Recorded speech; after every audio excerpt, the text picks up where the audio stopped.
Welcome friends. Next scene में दिखाया जाता है हमारी फीमेल लीड कहती है मैं कितनी बार बेहोश होने वाली हूँ। ये कह के बेहोश हो जाती है एंड वो सब चिल्लाने लगते हैं। लेडी कमीला एंड फीमेल लीड बेहोशी की हालत में कहती है प्लीज़ मुझे अब रेस्ट करने दो। एंड हमारी फीमेल लीड कुछ समय बाद अपनी आंखें खोलती है तो आवाज़ आती है क्या तुम जाग गई। फीमेल लीड आशियन को देखती है एंड आशियन कहता है तुम कैसा फील कर रही हो। एंड फीमेल सोचती है ये क्या है, मुझे ज़रा भी पेन नहीं हो रहा बल्कि मुझे सांस लेने में भी दिक्कत नहीं हो रही है। देन आशियन कहता है तुम अभी कम्प्लीटली ठीक नहीं हो, अभी के लिए मैं मैजिक से तुम्हारी पेन को कम कर सकता हूँ। एंड हमारी फीमेल लीड एम्बैरेस्ड होके सोचती है मैं इस सिचुएशन को समझ सकती हूँ पर मैं एक आदमी के नी पे रेस्ट कर रही हूँ और यहाँ पे काफ़ी ज़्यादा लोग भी हैं, अब मुझे उठना चाहिए। देन तभी आशियन कहता है रुको, तुम्हें थोड़ी और देर तक रेस्ट करना चाहिए, अभी ट्रीटमेंट ख़त्म नहीं हुई है और तुम कम्प्लीटली हील भी नहीं हुई हो। देन फीमेल लीड कहती है नहीं मैं ठीक हूँ एंड सोचती है ऐसा लगता है कि हम दूसरे लोकेशन पे आ गए हैं, क्या मैं उस एरिया से बाहर आ गई हूँ जहाँ युद्ध हुआ था। यहाँ पर किसी की लाश भी नहीं दिख रही और ये इलाका बिल्कुल साफ है और ऐसा लगता है कि मुझे अटेंशन मिल रहा है। मुझे नहीं पता पर इन सिचुएशन में ड्यूक की डॉटर जो तलवार से खेल रही थी। देन क्राउन प्रिंस कहता है हमें नीचे की तरफ जाना चाहिए, वहाँ पर शायद अटैक हुआ हो और हमें उन लोगों की सिचुएशन पर ध्यान देना होगा जो मारे गए। और सोचता है ये कितनी अजीब बात है, इतना हंगामा होने के बावजूद भी यहाँ काफ़ी ज़्यादा शांति है। देन फीमेल लीड कहती है आशियन तुम क्या कर रहे हो। एंड आशियन उसे अपने बाहों में उठा लेता है एंड कहता है मैंने कहा ना तुम्हें कंटिन्यूसली हीलिंग मैजिक लेने की ज़रूरत है। देन फीमेल लीड कहती है तो क्या तुम मुझे इसी तरीके से ले जाओगे। देन आशियन कहता है हाँ, क्या कोई प्रॉब्लम है। एंड फीमेल लीड एम्बैरेस्ड होके उन लोगों की तरफ देखती है एंड सोचती है यहाँ पर इतने सारे प्रॉब्लम हैं, यही तो सबसे बड़ी दिक्कत की बात है। माना कि मैं बहुत ही बेशरम हूँ लेकिन ये आदमी तो मुझसे काफ़ी ज़्यादा आगे निकला और अपनी पिछली लाइफ के बारे में सोचने लगती है और बताती है मैं रोम कॉम की रानी हूँ और मैंने अपनी एक्टिंग करियर में हर तरह की सिचुएशन पर काबू पाया है, तो फिर मैं इस सिचुएशन में इतनी एम्बैरेस्ड क्यों हो रही हूँ। एंड आशियन से कहती है मैं बस चलती रहूँगी, तुम साइड से मैजिक कास्ट करते रहना। देन आशियन कहता है ये ज़्यादा बेहतर तरीका है और तुम्हें हेल्प मिल रही है तो फिर इतनी चिंता क्यों कर रही हो। एंड सोल्जर और सब इन लोगों की बातें सुनते हैं और उन्हें ही देख रहे थे। एंड जीनो कहता है कमीला तुम अपने दोनों भाइयों को तो देखो, और वो दोनों आशियन को देखकर जल भुन गए थे। एंड हमारी फीमेल लीड उन्हें देखकर सोचती है अब क्या नई मुसीबत है। एंड जीनो कहता है उन दोनों के फेशियल एक्सप्रेशन कितना ज़्यादा अमेजिंग है ना, तुम्हें नहीं पता जब तुम बेहोश थी देन काफ़ी इंटरेस्टिंग घटना घटी। उनके इतने ख़राब एक्सप्रेशन का कारण ये है कि ये आदमी तुम्हें पकड़ा हुआ है। जब तुम बेहोश हो गई थी तो तुम्हारा ब्रो रावी कह रहा था उसे मुझे दे दो, मैं उसे हील करूँगा। देन आशियन कहता है अगर तुम मुझसे बेहतर हील कर सके तो बेशक तुम कर सकते हो, बस एक शब्द में ये मैटर वहीं पर ख़त्म हो गया। एंड फीमेल सोचती है जैसा कि मैंने सोचा, ये पर्सन अपनी मैनर्स को खिड़की के बाहर फेंक के आता है।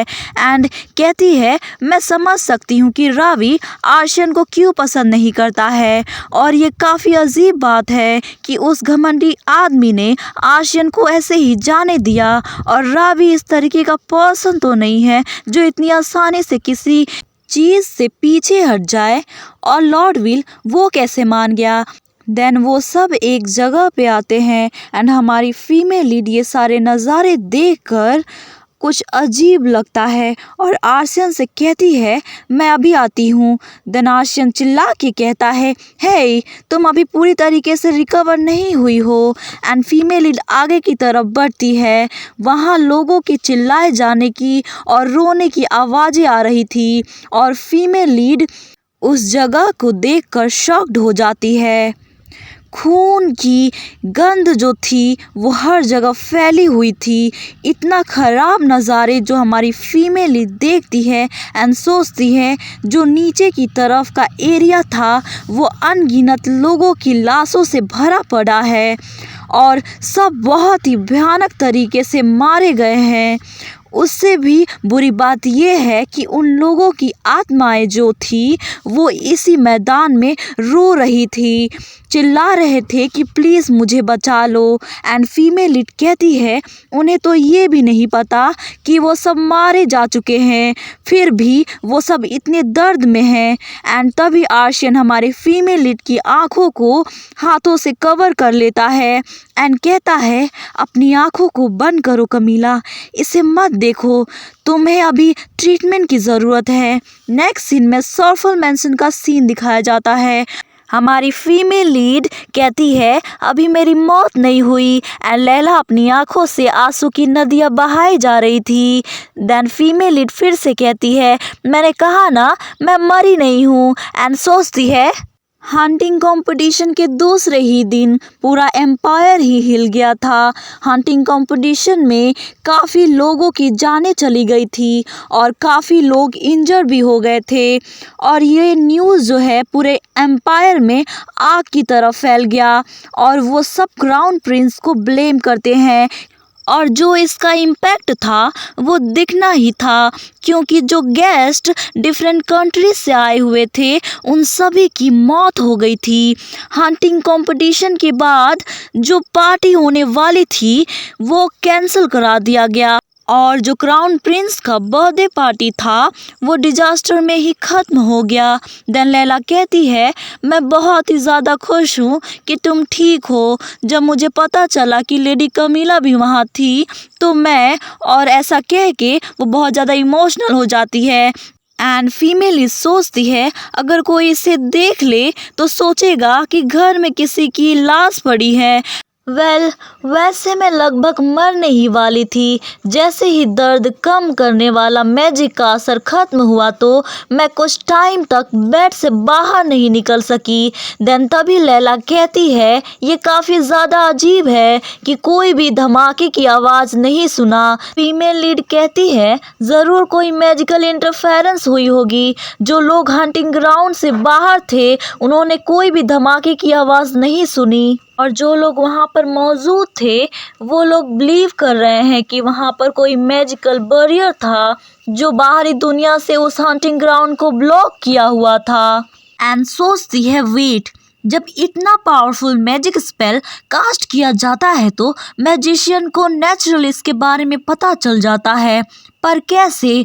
वहाँ पर जो मैजिशियन मौजूद थे उन्हें इसके बारे में पता भी नहीं और ऐसा कहाँ गया कि जो हंटिंग ग्राउंड है उसके आसपास कोई भी स्पेशल पावर को उन्होंने महसूस नहीं किया। और जब सोल्जर दुश्मनों का पता लगाने के लिए लाशों को इकट्ठा करने गए तो वहाँ पर ऑलरेडी वो सब लाशें गायब थी और वो जगह बिल्कुल क्लीन था। वहाँ पर ना ही लाशें मिली और ना ही खून के धब्बे। और ये घटना जो हुआ स्टार्टिंग से लेकर अंत तक इसमें ज़रा भी कॉमन सेंस नहीं दिख रहा, पर एक चीज़ क्लियर है, उनका मकसद क्राउन प्रिंस एडसन, वो सब क्राउन प्रिंस के पीछे पड़े थे। देन तभी आवाज़ आती है मिस कमीला। देन डोरमैन कहता है कोई आया है जो आपसे मिलना चाहता है, एक पर्सन जो इंपीरियल कोर्ट से आया है। एक मैसेंजर जो इंपीरियल फैमिली का मैसेज लेके आया है। देन फीमेल लीड कहती है ओके उसे भेज दो। एंड वो मैसेंजर कहता है ये सारे गिफ्ट क्राउन प्रिंस ने भिजवाया है। एंड फीमेल लीड सोचती है अब ये सब क्या है। एंड मैसेंजर कहता है मुझे लगता है कि मैंने सब कुछ यहाँ शिफ्ट करवा दिया। फाइनली मैं आपको कुछ देना चाहता हूँ जो क्राउन प्रिंस ने आपको भिजवाया है ये लेटर। देन फीमेल लीड कहती है अच्छा तो मुझे दे दो। एंड मैसेंजर लेटर देते हुए कहता है मैं विश करता हूँ कि लेडी बहुत जल्दी ठीक हो जाए।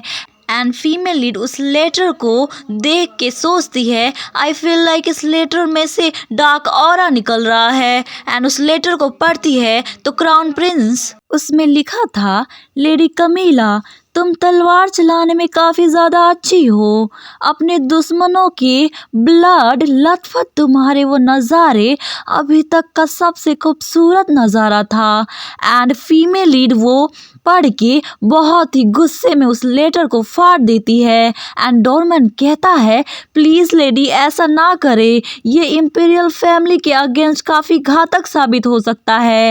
एंड सोचता है अच्छा हुआ कि वो सब पहले ही चले गए।